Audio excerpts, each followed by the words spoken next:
আপনি কোথায় পড়াশোনা করেন? ইডেন মহিলা কলেজ। ছেলেদের মাথায় বেশি বুদ্ধি নাকি মেয়েদের মাথায় বেশি বুদ্ধি? মেয়েদের মাথায় বেশি বুদ্ধি। আচ্ছা, একটা বুদ্ধিমত্তার পরিচয় দেন তাহলে। বুদ্ধিমত্তার মধ্যে হচ্ছে তুমি সকালে কি খাইছো।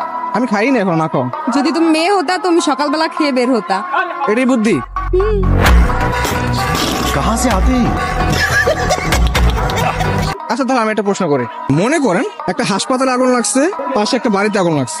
যদি একটা অ্যাম্বুলেন্স যায় তাহলে কোন জায়গার আগুন সবার আগে নিভাবে? আগে বাড়িতে, তারপর হাসপাতালে। আগে বাড়িটা নিভাবে? কেন? কারণ হচ্ছে বাড়িটার সামনে তো, এটা আগুনটা নিবে তারপর হসপিটালে যাবে। হসপিটালে যাওয়ার জন্য তো আরো অ্যাম্বুলেন্স। আচ্ছা, এটাই আপনার মাথায় বুদ্ধি? বুদ্ধি তো সব প্রয়োগ করতে হবে না, তাই না? কিন্তু অ্যাম্বুলেন্স আগুন কিভাবে নিভাবে ভাই? অ্যাম্বুলেন্স বলছো, আমি ভাবছি ফায়ার সার্ভিস।